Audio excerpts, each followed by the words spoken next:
temps réel. Une addition entière est à peu près même temps qu'addition réelle. Différence n'est pas tangible. Mais à l'époque, ça avait une importance. On voulait éviter d'avoir donc des valeurs qui ne sont pas des entiers. Et c'est pour ça ici qu'au lieu d'avoir 1,25, on déduit 0,25, ça ne change rien, le résultat, parce que comparer un entier à moins 0,25 revient à le comparer à 0. Donc on peut avoir une variable de décision qui est un entier, mais ça ne change pas à l'algorithme. Au lieu de comparer un entier avec moins 0,25, on peut le comparer à 0. Le résultat, ça serait pareil. Parce que c'est un entier. Par exemple, si vous... Oui, Mais en fait, enfin, c'est que le grand, enfin majuscule D et C, c'est, je vois pas ce que ça apporte de modifier en fait le D minuscule C. Et je en vous ai fait, dit. Alors, ici, vous voyez, 1,25 calculé en réel, en virgule flottante. oui, D'accord. Par contre, ici, vous voyez, 1 moins R. R est un entier, 1 est un entier, le résultat est un entier. Donc, ici, nous avons quelque chose qui est une valeur entière. On oui, fait les calculs en entier. Est-ce que c'est clair? oui, D'accord. Et après, ce que je disais, parce qu'on a effectivement soustraire moins 0,25, donc normalement, il faut comparer variable de décision avec moins 0,25. Mais étant donné que variable de décision est un entier, le comparer à moins 0,25 revient à le comparer à 0. ah oui, d'accord, ok, Donc c'est pour ça que ça ne change rien. Par exemple, si vous avez 5, comparé à moins 0,25 et 0 de la même chose. Si vous avez moins 1, c'est la même chose. Donc, de comparer par rapport à moins 0,25 ou par rapport à 0. Par contre, l'astuce permet d'éviter des calculs en virgule flottante, en réel. d'accord. Bon. Et y a-t-il d'autres questions?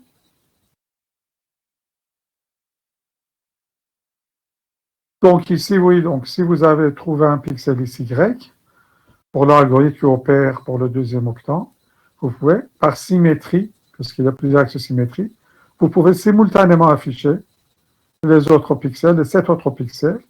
Donc, à la fin, vous allez avoir le cercle qui est au complet. Et ici, comme je vous ai dit, pour l'algorithme, il ne faut pas oublier y supérieur ou égal à x. Parce que si vous mettez strictement supérieur, il vous manquera un pixel et qui se propage partout. Donc, vous allez avoir plusieurs trous dans le cercle final si vous faites l'algorithme et vous l'affichez. Donc, monsieur, Oui, par rapport aux différents algorithmes là qu'on a vus pendant le chapitre, vous attendez quoi de nous? Qu'on connaisse l'algorithme, le principe et le pseudocode, ou juste le principe et on alors, essaie de reconstituer le pseudocode? essentiellement, il faut comprendre le principe et ne pas apprendre l'algorithme par cœur. Si c'est nécessaire de vous donner un algorithme, je vais donner sous une forme. Par exemple, je peux vous donner un algorithme en laissant des trous. Vous connaissez les principes, donc vous pouvez remplir les trous qui sont dans l'algorithme. Ce n'est pas un algorithme complet. Après, par exemple, pour l'exécuter sur un schéma, comme exemple d'application. Mais on ne va pas vous demander d'apprendre des choses par cœur. Par contre, il faut connaître les méthodes et les principes. Plus tard, on verra, par exemple, quand on parle donc de fenêtrage, on a vu, par exemple, si vous vous rappelez, un algorithme basé sur codage sur 4 bits. D'accord? Bon, là, il faut connaître les principes. Effectivement, il faut connaître ces principes.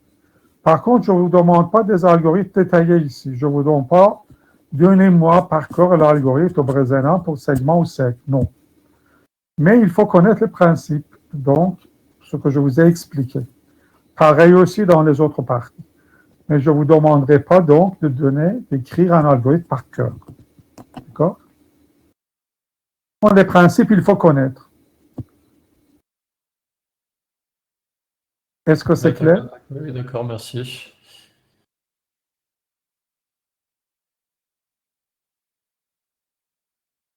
Bon. Après, on a eu le remplissage. On a commencé dans le cas quelconque, en zone quelconque. algorithme site-fil, algorithme simple qui pose des problèmes, comme on avait vu, de saturation de pile, et testé plusieurs fois le même pixel. Donc, afin d'éviter ces deux problèmes, considérer plusieurs fois le même pixel et saturation de pile, on fait algorithme par ligne de balayage. Et là, c'est cet algorithme. Bon, on a fait une animation. On prend le pixel ici, pixel cible au grain. On remplit la zone, on trouve le pixel extrémité gauche, extrémité droite. Et dans cette limite, à chaque fois, on va mettre le pixel extrémité droite dans la pile pour remplir donc la zone. C'est ce qu'on avait vu. Après, on a parlé d'algorithme de remplissage de polygones.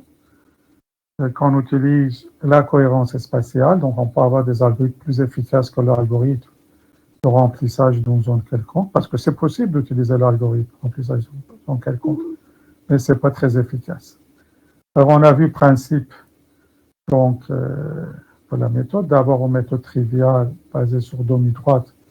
Et comme je vous ai dit, c'est surtout intéressant, par exemple, dans le cas de lancer de rayon pour situer le point d'intersection rayon-plan par rapport au polygone.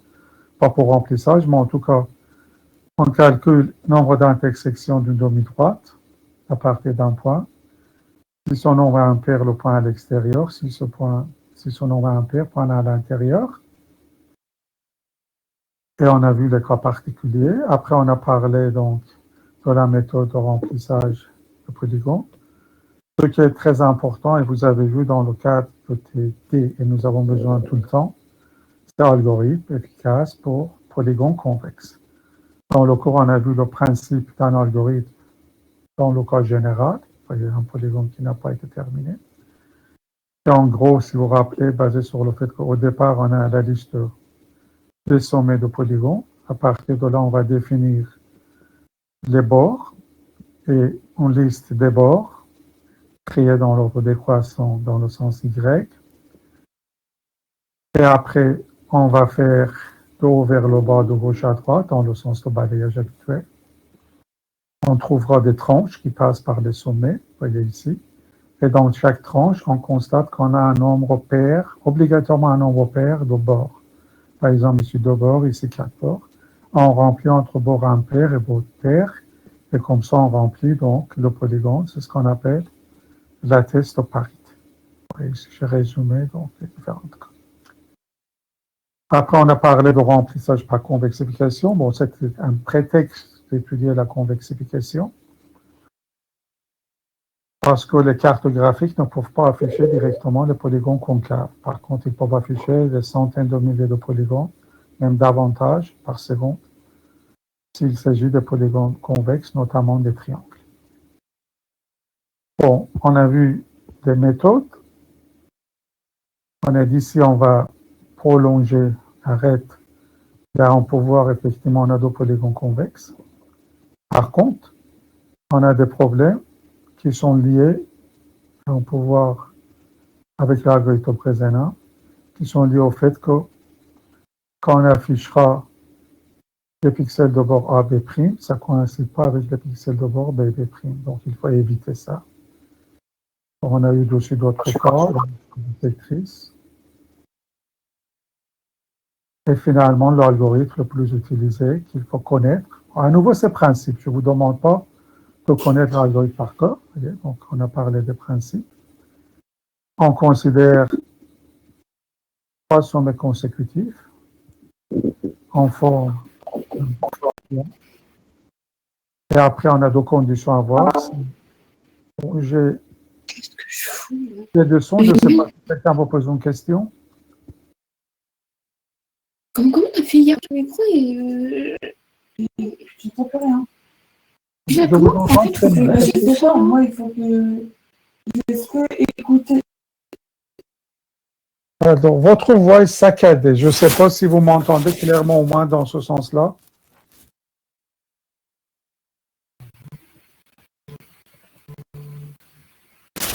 Bon.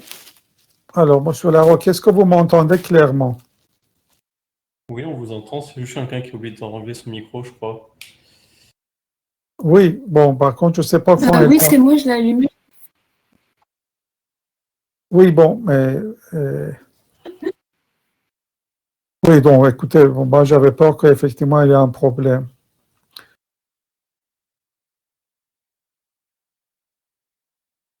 D'accord, bon, si tout va bien, on continue. Alors, si vous avez un problème, donc, vous avez une question, vous activez votre microphone et vous posez la question. Mais bon, apparemment, c'est bon. Donc, vous me confirmez que vous m'entendez et vous voyez la présentation toujours. Tout va bien. OK.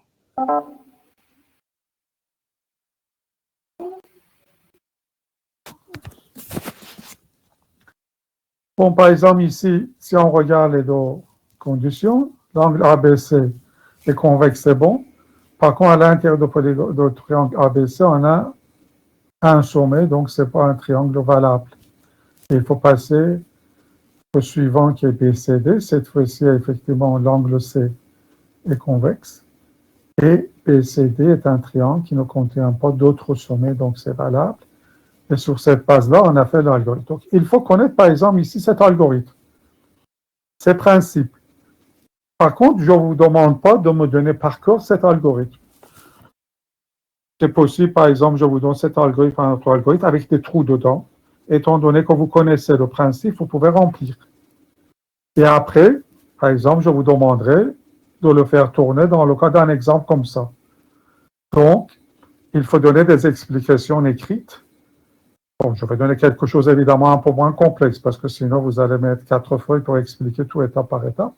Il faut expliquer chaque étape comme je fais oralement. Par exemple, ici, je peux faire. Si je vous donne ça en examen, bon, d'abord vous dites, première étape, triangle ABC, sommet B est convexe, il n'y a pas d'autre sommet dans ABC, donc ABC est valide. Bref. On passe au polygone suivant, parce qu'on voit ici, effectivement, on a incrémenté, on passe au sommet suivant et on va passer au triangle suivant. Bon, après, on a parlé des transformations géométriques 2D. D'abord, on a commencé avec la rotation. On a vu sous forme matricielle, matrice dos par dos.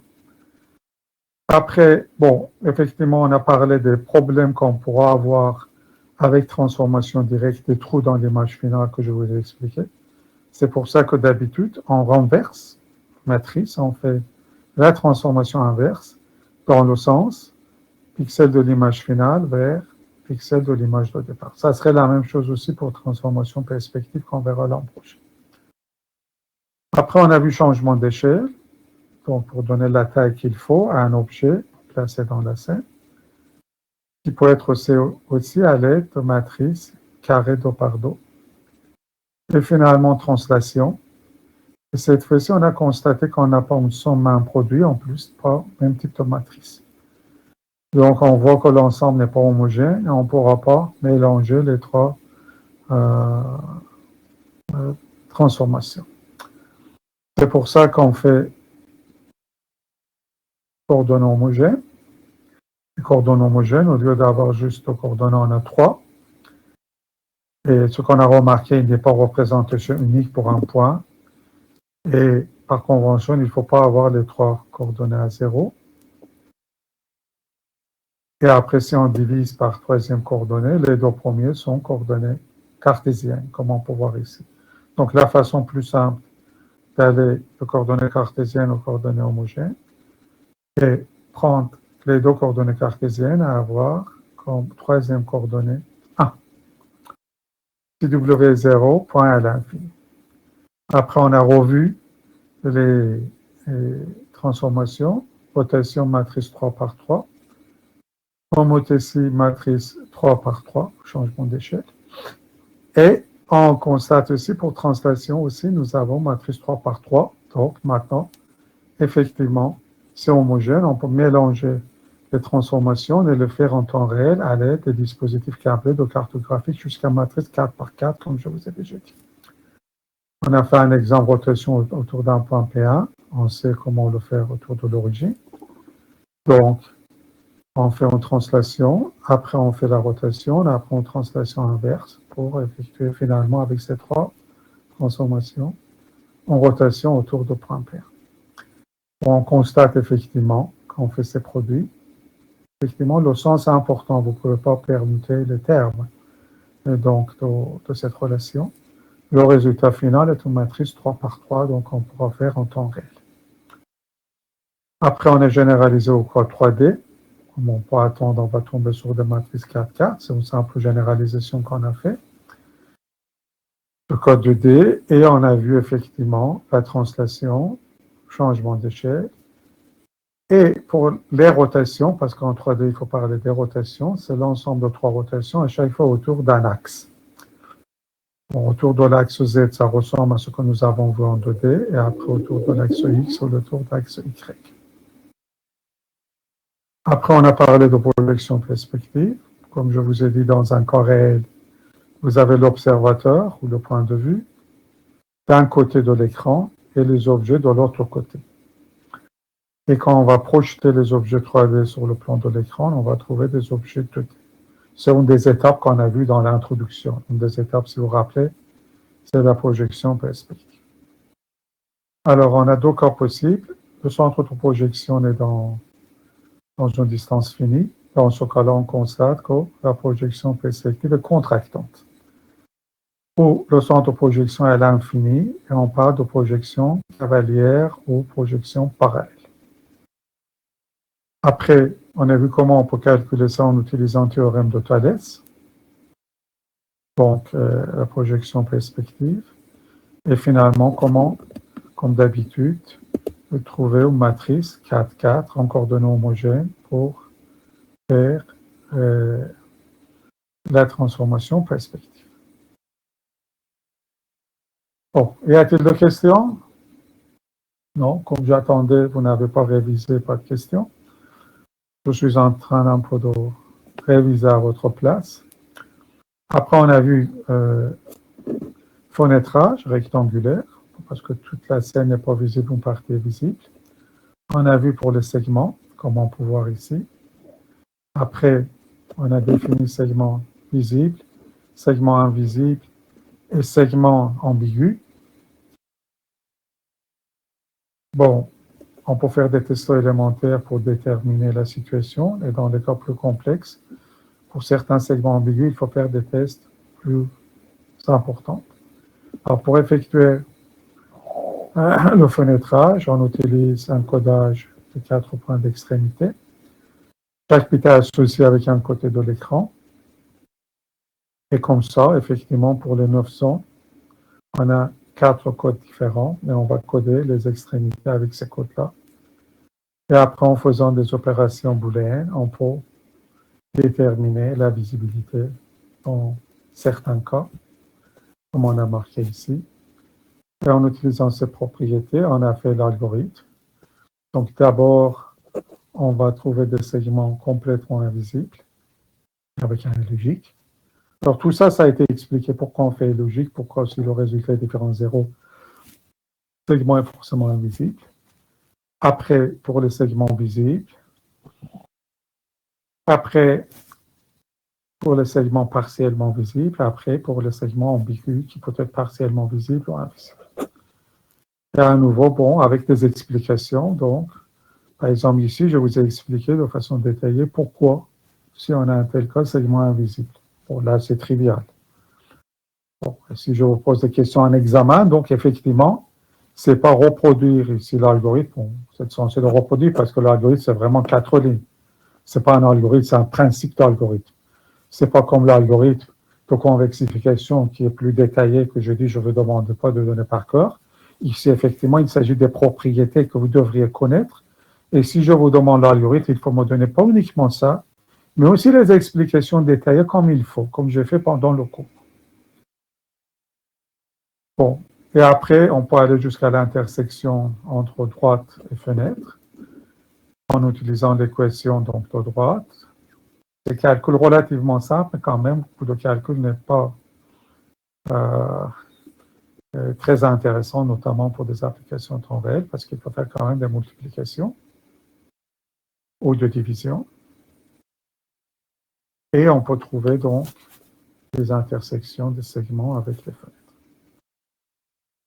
Après, on est allé vers les polygons, donc soit on décompose polygons, soit on ajoute des nouveaux côtés. Bon, le principe est voir par rapport à chaque côté de fenêtre qu'est-ce qui se passe. Et après, on a vu un algorithme. Donc, on a vu ces principes ici. Et je vous ai expliqué en cours. Après, on a fait un exemple sur ces principes-là. Bon, par contre, les principes, il faut connaître. Ce n'est pas un algorithme, il faut connaître. Bon, c'est tout ce qu'il faut pour votre partiel. Y a-t-il de questions? On va continuer avec notre cours.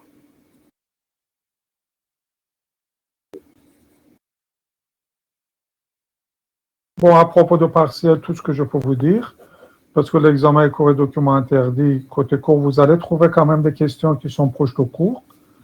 Notre objectif est évaluer vos connaissances et ne pas vous piéger. Et donc, l'examen, à mon avis, sera comme d'habitude relativement simple. Le partiel, par contre, l'examen final, ça serait d'un niveau de difficulté plus élevé. On essaie de faire progressivement. Comme vous voyez, pour les tests, on fait de simple à complexe. Et ici aussi, pour les examens, on va faire pareil. Donc, en gros, si vous étiez un étudiant assidu et qui a fait bien attention au cours TD, vous n'avez aucune difficulté à réussir l'examen.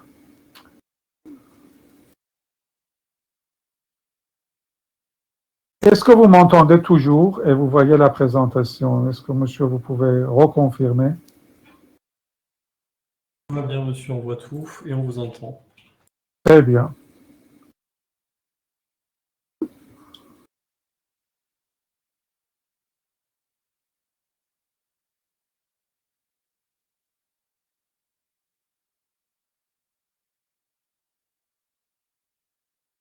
Bon, on va commencer un nouveau chapitre. Donc, c'est pour ça que je ne fais pas donc, de rappel sur le précédent cours, sinon il ne reste pas du temps pour faire le cours. Alors, par contre, si vous avez des questions sur le chapitre précédent, qui était sur lissage et couleur, vous pouvez me poser vos questions.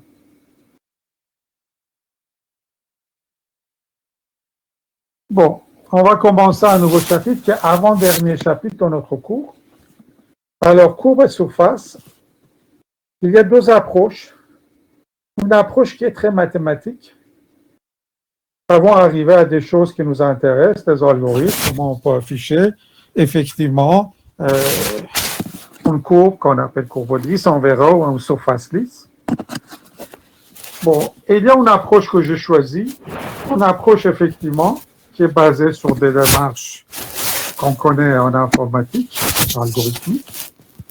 Vous verrez, basé sur division avec des algorithmes récursifs. Et une fois qu'on a bien vu ça, on a vu les principes, après on va voir effectivement les relations mathématiques qui sont derrière. Bon, qui ont une importance secondaire pour nous. Alors, on commence avec une introduction. Pourquoi on utilise des courbes lisses comme cette courbe-là? Alors, quelques exemples d'utilisation. Des dessins. Alors ici, vous pouvez voir que nous avons une courbe que nous avons répétée 4 fois. Donc, c'est un raccordement de 4 courbes, mais les 4 courbes sont identiques. Ça va faire un dessin. Par contre, le courbe initial, effectivement, est un courbe lisse. On verra comment on pourra obtenir un tel courbe. Après, police de caractères, vous savez que vous avez de nombreux polices de caractères à votre disposition. Et on peut utiliser effectivement des courbes lisses. Par exemple, ici, nous avons 2 courbes lisses. Une courbe ici, une autre courbe ici. Et comme vous verrez plus tard, on va avoir un raccordement ici avec une continuité d'ordre 0. Bon.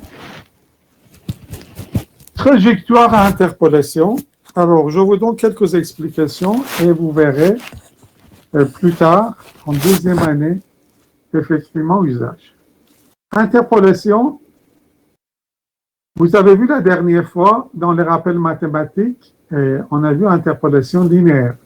C'est pour approximer une valeur à partir de 2 valeurs connues, mais de façon linéaire. On peut avoir aussi d'autres types d'approximations, pas avec des lignes, mais avec des courbes. Donc, on peut faire des interpolations avec des courbes lisses. Trajectoire, c'est en animation. Les objets sont en mouvement. L'observateur aussi peut être en mouvement. Il faut avoir une trajectoire. Cette trajectoire peut être définie par des courbes, comme par exemple ici. Ça peut être la trajectoire d'un objet qui est en mouvement. Bon, rampe de couleur. À nouveau, c'est ce qu'on en parle un peu en deuxième année. Dans des systèmes graphiques, il existe ce qu'on appelle une table de transcodage de couleurs, ou lookup table en anglais, qui permet effectivement d'avoir des couleurs avec certaines teintes essentiellement. Et son usage à nos jours, c'est plutôt pour certains effets d'animation comme coucher de soleil ou lever de soleil. Avant, on avait aussi un autre usage. Quand on n'avait pas assez de couleurs, on utilisait cette table de transcodage de couleurs. Aujourd'hui, ce n'est pas nécessaire, car on a 24 plans, 24 bits par pixel pour codage de couleurs, et on n'a pas le problème de nombre restreint de couleurs. Et bon, d'autres usages, donc, ces courbes. Si on généralise les courbes, on va trouver des surfaces lisses qui sont des généralisations de courbes lisses. Bon, alors, si vous vous rappelez dans l'introduction qu'on avait fait tout à fait au début, par exemple, on avait vu la théière modélisée à l'Université de Utah des années 70, qu'on a facettisé, qu'on a utilisé pour différentes images. Alors, la théière avec des surfaces lisses, on va voir comment on peut avoir des surfaces lisses pour, par exemple, pouvoir faire quelque chose un peu complexe comme la théière. Donc, ces surfaces lisses sont utilisées pour modélisation des objets 3D. Et les courbes lisses pour des objets 2D, comme certains dessins, comme je vous ai dit. Alors, je reviens un peu sur les différents types de représentations. Explicite, implicite, paramétrique. Paramétrique qui est en rouge, ça nous intéresse parce que les courbes et les surfaces sont des courbes et surfaces paramétriques. On appelle courbes surface lisse ou aussi paramétrique est une autre appellation. Alors, explicite, on avait vu, si vous vous rappelez, c'était algorithme Bresenham pour segment, y égale mx plus c. Implicite, nous l'avons vu aussi, algorithme Bresenham pour cercle, et cette fois-ci, c'était équation implicite du cercle, qui était x carré plus y carré égale r au carré pour un cercle qui est situé, dont le centre est situé à l'origine. Et paramétrique, bon, dans le cas d'intersection de rayons avec une sphère ou avec un plan, nous avons utilisé l'équation paramétrique pour une droite, une demi-droite, pour un rayon. Bon, ici, nous allons voir dans d'autres cas, et on va voir d'autres exemples avant de passer aux courbes de surface. Alors, présentation explicite est sous forme y égale fx en 2D ou z égale f de xy en 3D. Par exemple, ce que nous avons vu avec l'algorithme Bresenham et d'autres, y égale mx plus c pour en droite. Est-ce que quelqu'un pourra me dire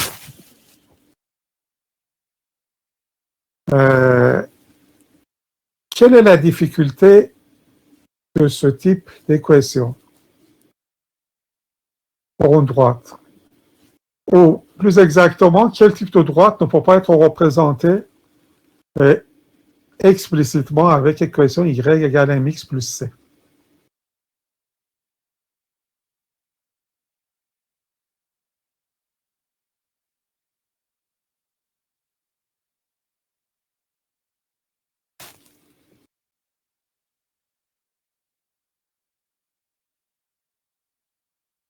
Bon, est-ce que quelqu'un peut répondre?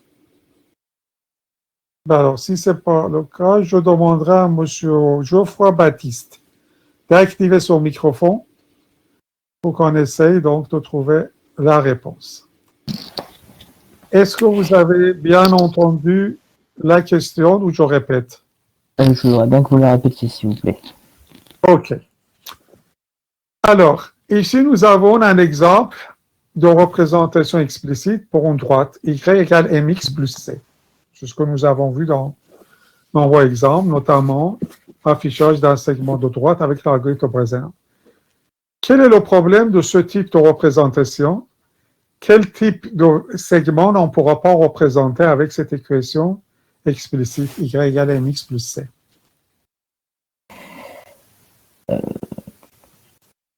M étant la pente, pour vous aider, et la pente est la tangente. On Alors, peut pas représenter les demi-droites, non? si les demi-droites, on pourra, mais quand je disais quel type de droite, ça dépend de l'orientation.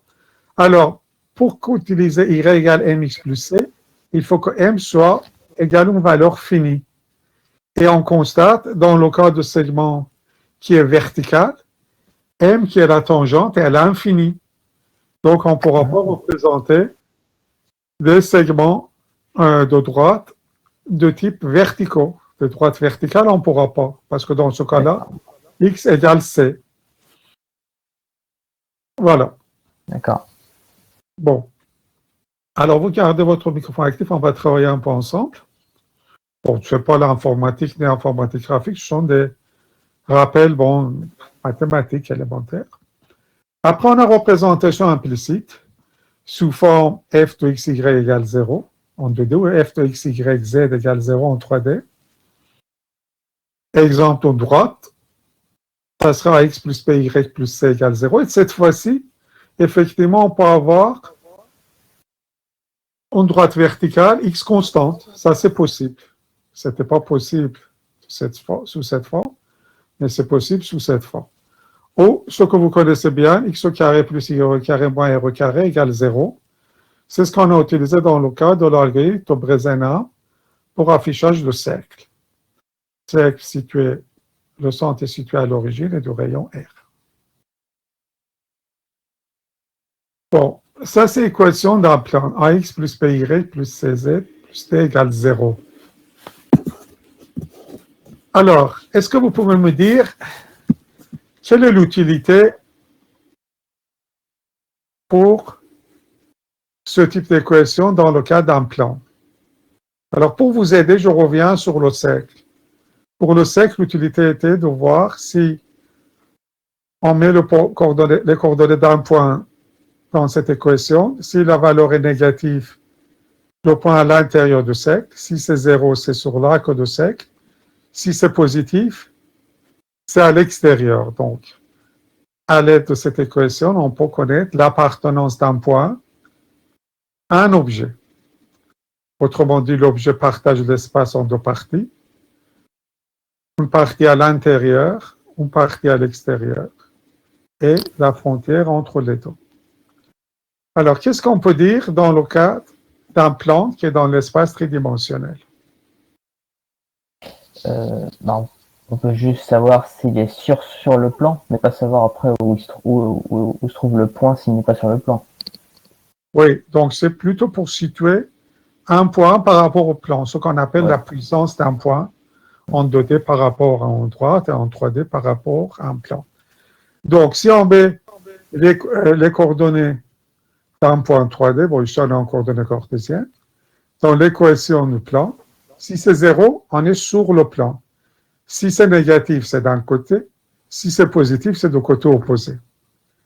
Donc, le plan partage l'espace en deux demi-espaces. D'un côté, c'est négatif, de l'autre côté est positif. Et sur la frontière entre les deux, c'est 0. Comme ici pour le cercle. Est-ce que c'est clair? Oui. Bon. On peut étendre l'équation du cercle au cas de sphère. C'est pareil aussi, l'équation explicite. Point négatif, on est à l'intérieur de la sphère. Positif à l'extérieur et 0 sur la surface de la sphère. Bon, alors l'utilisation est déterminée, comme je vous avais dit auparavant, appartenance d'un point. Ici, je vous rappelle ce qu'on avait vu dans le cas du cercle. Bon, et on peut l'utiliser aussi pour trouver l'intersection rayon-objet. Ici, entre on a en 2D entre un cercle et en droite, on a vu dans le cas 3D entre un rayon et une sphère. Mais c'était sous forme paramétrique pour le rayon et pas sous cette forme implicite. Et maintenant, on passe à l'essentiel. Donc, vous pouvez désactiver votre microphone. Par contre, pour la question suivante, s'il n'est pas involontaire, c'est la personne suivante en l'ordre alphabétique. Donc, à partir de M. Geoffroy Baptiste, c'est la personne suivante dans l'ordre alphabétique qui doit répondre. Alors, la représentation paramétrique, pour les courbes, on a x égale x de t, y égale y de t, z égale z de t. Donc, on définit un paramètre, par exemple x ici, en fonction, une variable comme x ici, en fonction d'un paramètre comme t. T, alors pourquoi on a utilisé t? T comme temps, à peu près, pour dire à temps 0, on est à quel endroit, à temps égal une autre valeur, on est à quel endroit sur un objet. Parce que ça a été utilisé, donc, comme on va voir ici, aussi en physique et mécanique, pour des mouvements, par exemple, mouvements de type sinusoïdal. Ou dans le cas de surface, x égale x de uv, on a deux paramètres. On verra quand on va parler de surface, y égale y de uv, et z égale z de uv. Alors, l'exemple que vous avez vu dans vos cours de physique et mécanique lors de vos études secondaires est pour un mouvement sur un cercle qui décrit un mouvement sinusoïdal, vous voyez? Donc ici, c'est 0, ça arrive à l'amplitude, le mouvement sinusoïdal, qui est égal au rayon, ça descend, et voilà, on a des alternances. Alors ici, x égale à r cosinus t, t étant le paramètre comme le temps. À temps 0, vous êtes là, à temps quelconque, par exemple ici, vous êtes ailleurs sur le cercle. Et y égale r de sinus de t. Et si vous vous rappelez dans vos cours de physique et mécanique, on parlait de vitesse angulaire, et vitesse angulaire était 2π oméga. 2π oméga, vitesse angulaire était oméga qui était égal à 2π f. F étant la fréquence, le nombre de fois que vous faites le tour de cercle par seconde, multiplié par 2π qui est 360 degrés pour faire un tour de cercle. C'est égal à oméga qui était vitesse angulaire ou 2πf. Donc, et pour trouver un instant donné, avec une vitesse angulaire donnée oméga, la distance parcourue sur l'arc de cercle, on utilisait oméga t si vous vous rappelez. Bon, ça c'était déjà une équation paramétrique que vous aviez utilisée. On utilise une telle équation pour les courbes et les surfaces paramétriques. Y a-t-il de questions?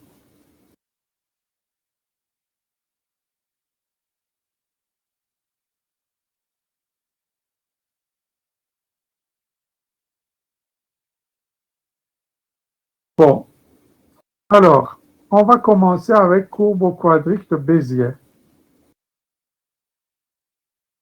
C'est un courbe de degré 2, de second degré, et qui est défini par 3 points de contrôle, numérotés à partir de 0, P0, P1, P2. Donc, courbe de degré 2 à 3 points de contrôle. Nous verrons que ça devient une propriété des courbes de Bézier. À chaque fois, nombre de points de contrôle et le degré de courbe plus 1. Ou à l'inverse, le degré de courbe et nombre de points de contrôle moins 1. Donc, courbe quadrique de degré 2, 3 points de contrôle, comme on peut voir ici, P0, P1, P2. La courbe passe par le premier et le dernier point de contrôle toujours, ici par P0 et P2.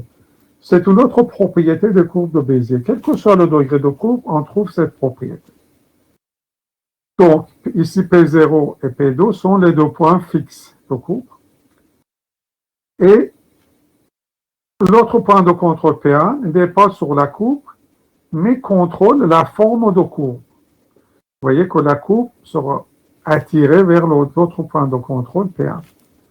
Ce qui signifie que le changement d'un point de contrôle va avoir un effet global. On verra aussi. Et c'est une autre propriété qu'on verra à la fin, quand on a déjà parlé des courbes de Bézier. Alors, comment on peut obtenir courbe Bézier, courbe quadrique?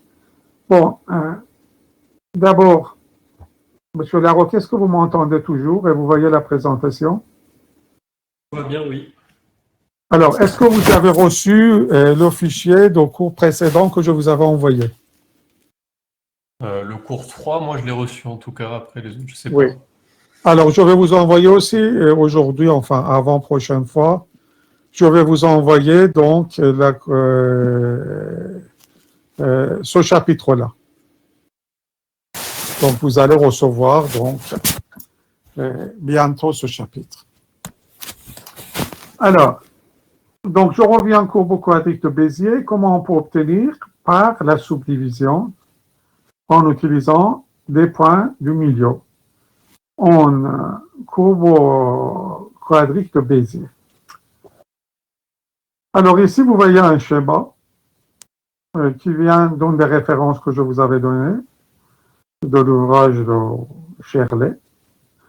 Si vous vous rappelez, je vous ai dit, c'est assez pédagogique, j'étais rapporteur de cet ouvrage.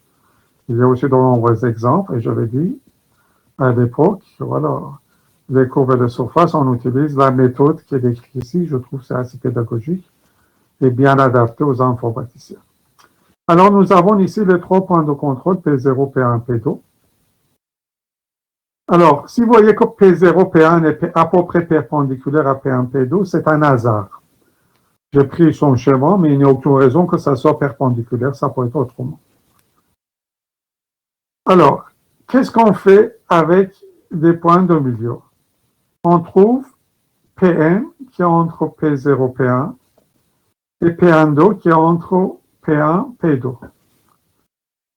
Bon, est-ce que quelqu'un pourra me dire de façon plus détaillée comment on obtient P01 et P12?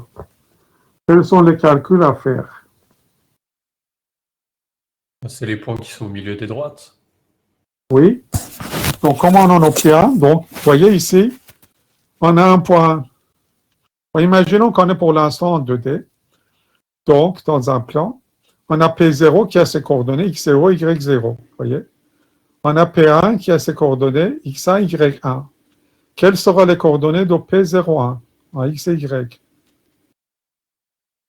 Du coup, là, il n'y a que le y qui change. C'est P01, c'est la valeur de x d'un des 2 points. Et en y, c'est la moyenne des 2 y. Non. L'un moins l'autre. C'est ça, enfin, c'est Oui, là oui, plus l'autre divisé par 2, la moyenne des 2. Oui, oui, voilà.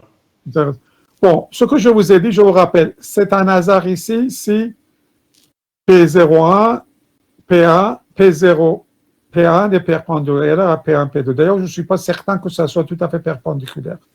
Bon, en tout cas, de façon générale, si c'est perpendiculaire ou non, son x de P01 est x0 plus x1 divisé par 2 et son y est y0 plus y1 divisé par 2 tout simplement. D'accord? La même chose ici pour P1, P2. Et pour Pm, comment on va obtenir? Pareil, x de Pm est égal à x de P01 plus x de P12 divisé par 2. Et la même chose pour y. Y de Pm est égal à y de P01 plus y de P12 divisé par 2. Donc, on obtient ce point Pm, et cette fois-ci, ce point Pm, comme nous verrons, c'est un point sur la courbe, donc qui apparaît ici, au complet. Est-ce que c'est clair pour l'instant? Bon, on va continuer cette opération à nouveau. On va calculer le milieu ici, vous voyez, suivez le curseur, le milieu de ce segment ici. On rejoint les deux, on trouve le point de milieu qui est ici, et qui est ce point sur la courbe. Et on continue cette opération, vous voyez, de plus en plus on va avoir des points. À votre avis, à quel moment il faut arrêter cette subdivision? On l'a fait tant qu'on n'a pas un résultat satisfaisant, donc c'est un paramètre à définir. Oui, alors tout à fait, il faut définir un paramètre. Et quel est le paramètre pour être satisfaisant ou non? Vous le définissez comment? Le taux de la récursion, quoi, le nombre de récursions qu'on va faire. Alors, le nombre de récursions, c'est difficile.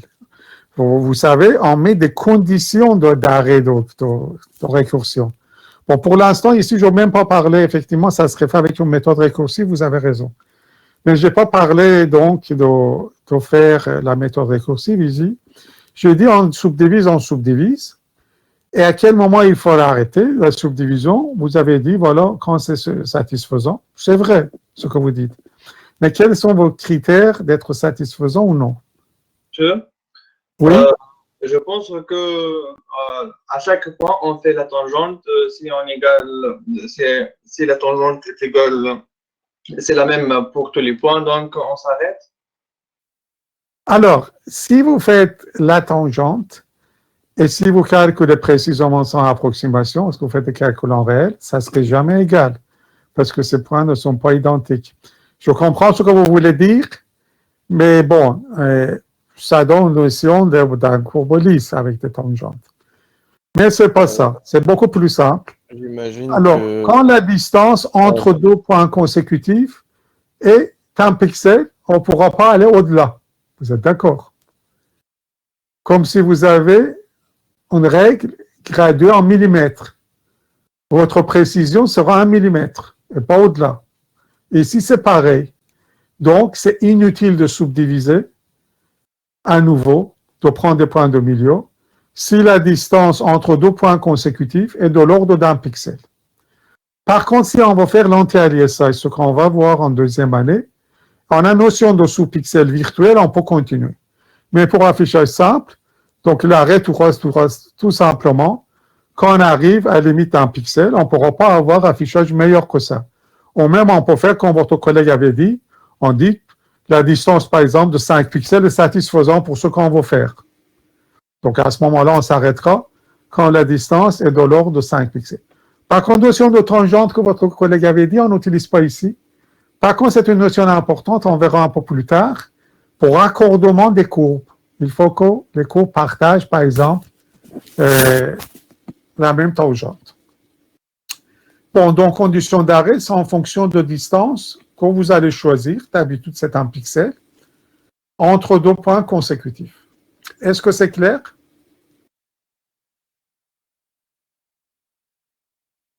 Bon, qui avait la dernière fois son micro actif? Est-ce que c'est clair, monsieur? Je ne sais pas si c'était moi, mais oui, c'est clair. OK. Bon, alors on va travailler ensemble, parce que vous aviez aussi d'idées de subdivision. Donc, on va faire une fonction subdivisant. On va le faire ensemble. Je ne vais pas donner tout de suite la réponse. Avec les paramètres qui sont P0, P1, P2 de cette fonction subdivisée. C'est une fonction récursive. Alors, la couleur, effectivement, comme l'algorithme résonant pour segment ou pour sect, c'est connu implicitement. Ça ne fait pas partie des paramètres. Alors, comment on va faire? Comme on avait dit, on va d'abord mettre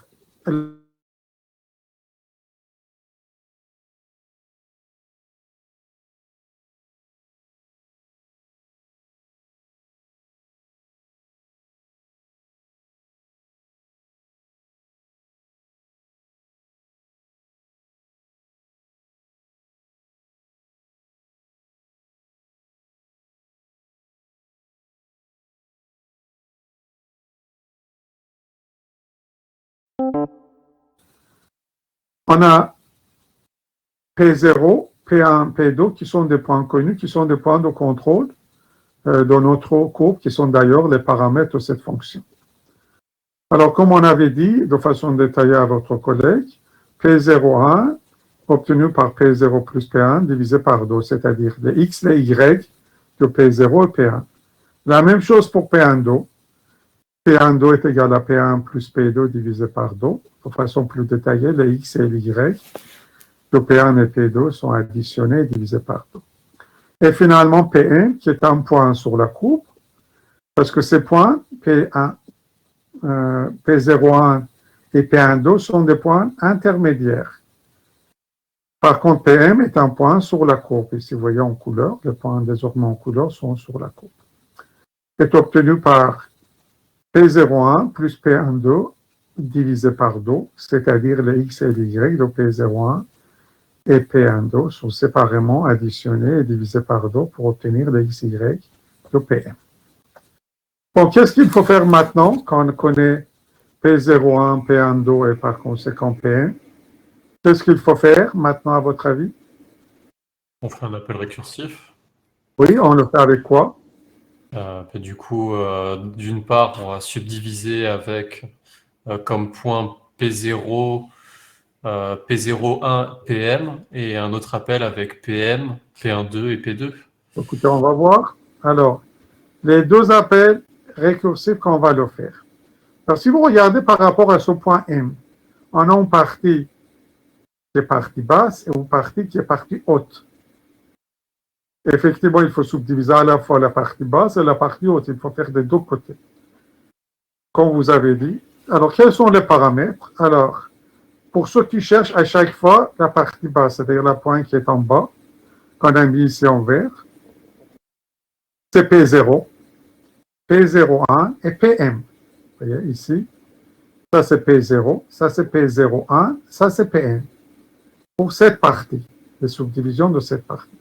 Après les subdivisions pour cette partie, c'est PM, vous voyez, P12 qui est ce point, et P2 qui est ce point. Donc PM, P12, P2 qui est ce point.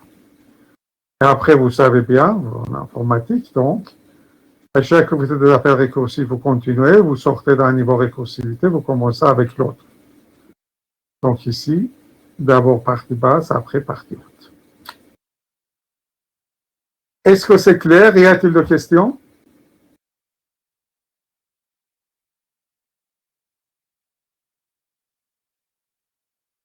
Bon, je suppose que c'est clair, donc on va continuer.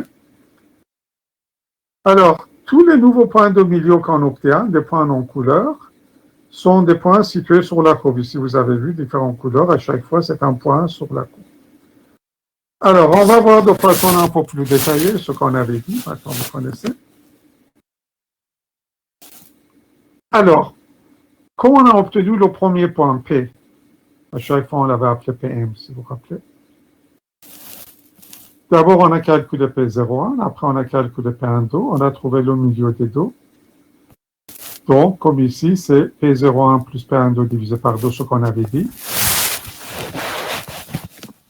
Alors, c'est normal qu'on soit au milieu, mais en fait, qu'est-ce qu'on a fait ici quand on dit P01 plus P12 divisé par 2? On est en train de faire comme on faisait dans le cas d'interpolation linéaire, de trouver une valeur inconnue à partir de deux valeurs connues. Ici, l'objectif est de trouver un point ici, à partir de deux points intermédiaires qui sont pour l'instant des points connus. Comme si on était en train de faire une approximation linéaire, la distance entre ce point et ces deux points intermédiaires est égale. C'est pour ça que c'est moitié de chacun. C'est pour ça que c'est divisé par 2. Et si on regarde ces points intermédiaires, par exemple P01. P01, c'est quoi? P01, lui-même, c'est moitié de P0, moitié de P1, parce que c'est entre les deux. C'est-à-dire l'influence de P0 est la même chose que l'influence de P1 sur P01. Et pour P12, c'est pareil. C'est moitié de P1, moitié de P2, car c'est entre les deux. Et l'influence de P1, c'est la même chose que l'influence de P2. Si on prenait un point qui n'était pas au milieu, par exemple, était 1/4 et 3/4, l'influence était l'inverse. Pour l'un, était 3 quarts, pour l'autre, c'était 1/4. Donc, pour l'instant, c'est au milieu. Donc, à chaque fois, l'influence est moitié. On est en train de faire, comme si on était en train de faire une interpolation linéaire. Est-ce que c'est clair? Parce que c'est très important. Monsieur, est-ce que c'est clair au moins pour vous? Tout à fait. Bon, on va voir après pour les autres points. Par exemple, ici, pour ce point-là, vous voyez, point rouge. On va le déterminer en fonction de ces deux points. Et ces deux points qui sont des points intermédiaires, on va les déterminer en fonction des points de contrôle. Par exemple, prenons ce point. Regardons ce point. Alors, ce point est au milieu de P2 et P12. Donc, étant donné que P12 est au milieu de P1 et P2, ce point est un tiers de distance de P2, un quart de distance de P2 et trois quarts de distance de P1. Si on dit que la totalité est égale à 1, donc c'est à un quart de P2 et trois quarts de P1. Autrement dit, l'influence de P2 sur ce point est 3 fois supérieure à l'influence de P1, qui est 3 fois plus éloignée. Donc, comment on peut décrire ce point? Avec 3 quarts de P2 et 1 quart de P1. Ce qu'on peut voir ici, vous voyez, 3 quarts de P2 et 1 quart de P1 nous donnera ce point intermédiaire. Est-ce que c'est clair? Est-ce que c'est clair pour vous, monsieur? Encore, oui. Ok. Et après, l'autre point intermédiaire ici, ce point-là, avec même raisonnement, c'est 3 quarts de P1 et 1 quart de P0. Comme si on est en train de faire une interpolation linéaire, vous voyez? 1 quart de P0, 3 quarts de P1. Bon. Et finalement, le point rouge, pareil. C'est 3 quarts de ce point, 1 quart de ce point. C'est pour ça qu'ici, on a 1 quart de ce point et 3 quarts de ce point pour trouver point P. Donc, c'est toujours la même chose, même si cette fois-ci, on n'a pas de distances qui sont moitié-moitié, c'est 1 quart, 3 quarts. On fait notre interpolation linéaire, on trouve le poids, on trouve le point. Est-ce que le calcul de ce point est clair, monsieur? C'est bon. Bon, je vais répéter quand même si c'est répétitif pour le point vert, c'est la même chose. Ce point vert, c'est 3 quarts de ce point, 1 quart de ce point. Ce point est 3 quarts de P0, 1 quart de P1. Vous voyez, 3 quarts de P0, 1 quart de P1. Et ce point est 3 quarts de P1, 1 quart de P2. Vous voyez, 3 quarts de P1, 1 quart de P2. Et après, comme on avait dit, point vert, c'est 3 quarts de ce point et 1 quart de ce point. Bon. Ça, c'est le principe de subdivision. Si vous avez bien compris ça, c'est pour ça que j'ai insisté. On n'a aucun problème jusqu'à la fin.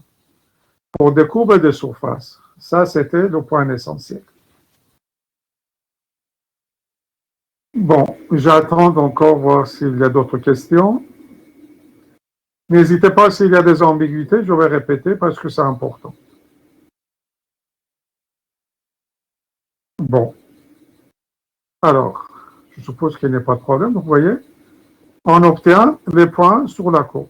Les deux premiers points qu'on avait qui sont des points de contrôle en noir et les points qu'on a trouvés qui sont en rouge avec notre subdivision récursive. Bon, ça, c'était le détail. Alors, on se place maintenant dans le cas général, parce que le lieu de dire, on va prendre, vous vous rappelez, d'abord on a dit on va prendre des points au milieu. Après, étape suivante, on a pris des points à 1 quart, 3 quarts. Si dans le cas général, au lieu d'avoir moitié-moitié, 1 quart, 3 quarts, on a T et 1 moins T. Donc, le domaine de définition de T entre 0 et 1. 0 est point de départ, 1 est point d'arrivée. P0, c'est le premier point de courbe, c'est-à-dire point de contrôle P0. 1, le dernier point de contrôle, c'est le dernier point de contrôle, c'est le point de contrôle P1. On valeur quelconque, un endroit entre les deux. Alors, les relations qu'on avait écrites déjà, avec moitié-moitié ou 1 quart, 3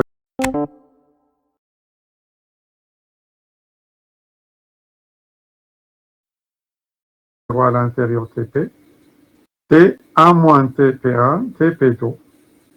Alors, si vous mettez moitié, effectivement, ça va donner les premières relations. Si vous mettez comme T1 quart, ça va donner les deuxièmes relations, ou 3 quarts, ça va donner d'autres relations, ou d'autres valeurs. On est en train de faire interpolation linéaire, domaine de variation de T est entre 0 et 1, et l'influence est toujours l'inverse aux distances. Donc, si on développe, on simplifie, pour P de T, on trouve 1 moins T au carré P0, 2T1 moins T P1, T au carré P2. Est-ce que c'est clair avant que je vous pose mes questions? C'est clair. Est-ce que c'est clair pour vous? Oui, oui, c'est clair. Alors, ici, vous voyez que chaque point de contrôle a un poids. Le poids de P0 est 1 moins T au carré. Le poids de P1 est 2T multiplié par 1 moins T. Et le poids de P2 est T au carré. Donc, comme si on est en train de faire une moyenne pondérée avec les points de contrôle suivant la valeur de T qui nous indique un endroit sur la courbe, ce qui est parfaitement logique, parce que finalement, un point sur la courbe est défini en fonction de 3 points de contrôle et sa proximité avec ces points, son influence et l'inverse à distance. Et c'est pour ça que nous avons des fonctions de pondération qu'on appellera, après vous verrez W comme en anglais weight, et qui sont ces 3 points qui ont leurs propriétés. Mais bon, donc ici on regarde, ça c'est la courbe, à l'instant T égale 0, si on met T égale 0 dans cette relation, ce qu'il reste c'est P0. Donc P de T sera égal à P0, on est sur P0. À l'instant 1, si on met à la place de T, 1, les deux premiers termes sont égaux à 0, ce qu'il reste c'est P2, donc on est sur P2, ce qui est normal. Donc point de départ, point de destination. Avec une valeur quelconque de T, on est quelque part entre ces deux points déterminés avec l'ensemble des 3 points de contrôle. Alors, ce qu'on constate, donc d'abord, il s'agit d'une moyenne pondérée, comme je vous avais dit, avec les fonctions de pondération ici que nous avons pour chaque point de contrôle. Autre chose qu'on pourra voir, les poids ou les coefficients de point de contrôle sont toujours positifs ou nuls. Au domaine de variation de T qui est entre 0 et 1, donc on a toujours des valeurs positives ou nulles. Bon, ici c'est clair parce que c'est au carré, ici c'est clair parce que c'est au carré. Et ici aussi, si vous simplifiez, vous verrez que bon, ça serait toujours positif ou nul. Parce que ce terme est toujours positif ou nul, T varie entre 0 et 1. À la limite, quand T égale 1, c'est nul. Sinon, c'est toujours 0. 1 moins T, c'est toujours positif. Et dans le cas T égale 1, c'est 0. Et autre chose que vous pouvez vérifier, si vous développez les poids, les 3 poids, et vous les additionnez, le résultat sera égal à T. Le résultat, sera égal à 1. La somme des poids est égale à 1, quelle que soit la valeur de T, pour une valeur quelconque de T, toujours le poids sera égal à 1. Y a-t-il des questions?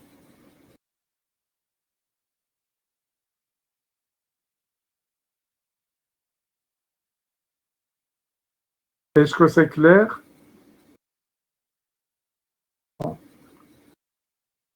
Je continue, je suppose que c'est clair, ou même si ce n'est pas clair pour l'instant, vous n'avez pas envie de poser vos questions.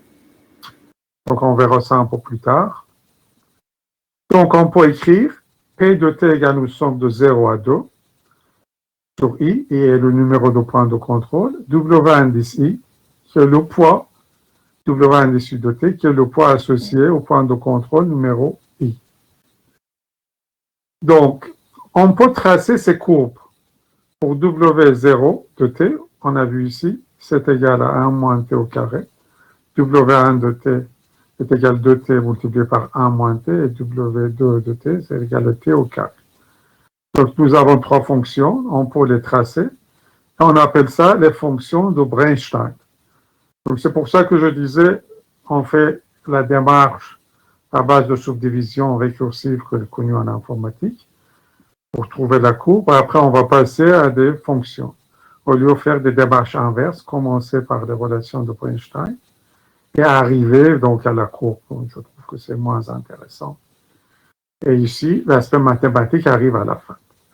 Alors, si on trace ces courbes qui sont de degré de 3, donc qui sont des courbes paraboliques, comme vous le savez, bon, on remarque ce qu'on peut voir intuitivement, l'influence maximale de P0 sur la courbe et sur le point de départ P0. Vous voyez ici, le poids associé à P0, W0 de t, est maximal égal à 1 à ce point, pour la valeur de t égale 0. Pour P1, on peut voir que l'influence maximale de P1 est pour t égale 0, c'est-à-dire si vous faites dériver après, vous trouvez le point maximal de la courbe de W1 de t, vous trouvez pour t égale 0,25. Et comme on l'attendait déjà, pour W2 de t, donc la valeur maximale, dans la limite de t entre 0 et 1, et pour t égale 1. Et si on fait la somme des 3, comme on avait dit, quelle que soit la valeur de t, la somme de 3 est égale à 1.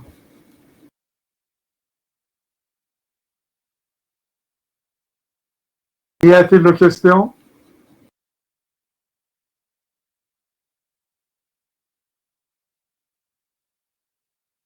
Bon, est-ce que vous m'entendez toujours et vous voyez la présentation au moins? Bien à ce niveau-là. Ok. Bon, comme vous avez dit, à ce niveau-là, ça veut dire qu'au niveau de clarté, vous-même, vous avez des doutes, mais vous ne voulez pas poser des questions. Ah non, là aussi, ça va en fait. Ça va, ok. Bon, écoutez, on a comme d'habitude une promotion exceptionnelle qui ne pose pas beaucoup de questions. Mais de toute façon, je vais faire le rappel la prochaine fois. Comme ça, vous allez avoir aussi le support de cours entre le temps. Vous allez assimiler davantage et les questions reviendront peut-être plus naturellement.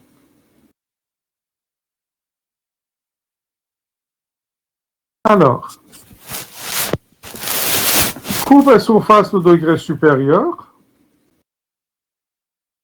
Bon, si on a 4 points de contrôle, P0, P1, P2, P3, on va avoir courbe qu'on appelle courbe de degré 3 ou courbe cubique, parce que toujours il y a une relation entre nombre de points de contrôle et degré de courbe. Si vous avez courbe cubique, il faut avoir 4 points de contrôle, 3 plus 1, 4 points de contrôle. P0, P1, P2, P3. Alors, en observant la courbe, qu'est-ce que vous constatez? Quel est l'avantage de courbe quadrique, de courbe cubique, ici, par rapport à une courbe quadrique? Est-ce que vous pouvez vous dire? Enfin, quelqu'un peut activer son microphone ou vous-même aussi. Quel est l'avantage que vous voyez visuellement par rapport à une courbe quadrique? On a plusieurs courbes. Enfin, c'est pas ça, on a une seule courbe, mais ça ressemble à plusieurs courbes, oui. Alors, c'est-à-dire, ça ressemble à raccordement de deux courbes quadriques. Parce qu'effectivement, si vous avez une seule courbe quadrique qu'on vient d'étudier, vous ne pouvez pas avoir une telle allure. Ici, on a 4 points de contrôle au lieu de 3, donc on peut avoir meilleur contrôle sur la forme de courbe. Ce n'est pas possible avec 3 points de contrôle d'avoir une telle forme à peu près sinusoïdale. Mais ici, c'est possible. Donc, l'avantage est meilleur contrôle sur la forme de la courbe. Bon, et quel est l'inconvénient, à votre avis? Plus de calculs, parce qu'à chaque Tout fois, à il faut fait. qu'on fasse ça. Ah, tout à fait. Là, vous êtes un bon informaticien, vous savez que rien n'est gratuit en informatique. Si c'est meilleur, il faut faire d'habitude plus de calculs. Voilà, on fait plus de calculs parce qu'il y a plus de points de contrôle, plus de fonctions de pondération associées à des points de contrôle. Et il faut faire plus donc, de contrôle. Donc ici, si nous avons une somme de 0 à 2, il faut avoir une somme de 0 à 3, ce qui va donner automatiquement plus donc de calcul. Alors, c'est comme ça qu'on trouve un compromis entre la complexité, c'est-à-dire le coût de calcul de courbe, et la performance, c'est-à-dire le contrôle sur la forme de courbe. Alors, je vous dis tout de suite, et après on verra pourquoi, que parmi les courbes sont les courbes cubiques, qu'on va étudier la prochaine fois, qui sont les courbes les plus utilisées. Et pour les surfaces aussi, sont les surfaces bicubiques qui sont plus utilisées. Parce que ça donne un meilleur compromis entre la qualité et les calculs. Courbe quadrique, c'est plus rapide, mais ça ne peut pas donner contrôle suffisant. Avec courbe cubique, nous avons plus de contrôle. Si on augmente le degré de courbe, ça va donner plus de contrôle, mais le calcul sera plus complexe. Il y a un autre avantage sur le plan pratique. On verra que quand on parle de courbe cubique, à la fin, on va trouver une matrice 4 par 4. C'est-à-dire on peut faire des calculs en temps réel, comme d'habitude, avec la carte graphique. C'est la même chose pour les surfaces bicubiques de Bézier. On peut faire les calculs à l'aide d'une matrice 4 par 4. Donc ça veut dire que si on reste dans le cas de courbe bicubique ou de courbe cubique ou surface bicubique, étant donné que c'est toujours par matrice 4 par 4, on peut faire des calculs en temps réel. C'est pour ça, pour ces raisons pratiques, qu'on utilise davantage les courbes cubiques et les surfaces bicubiques, dans le cas des courbes surfaces de Bézier, comme nous verrons la prochaine fois. Y a-t-il des questions? Bon, si vous n'avez pas de questions, parce que je sais, vous avez dans 2 minutes une réunion avec Emmanuel Conchon. Donc, on s'arrête là pour aujourd'hui. Si vous avez des questions, je vais répondre à vos questions. Sinon, bon, ça serait la prochaine fois. Si la date est maintenue, le 12, ça sera un cours juste avant votre examen, mais vous allez avoir suffisamment de temps d'aller à la faculté des sciences et techniques. C'est l'examen un autre jour, donc on va le faire dans conditions normales. Bon, y a-t-il des questions? Bon, si vous n'avez plus de questions, je vous dis au revoir.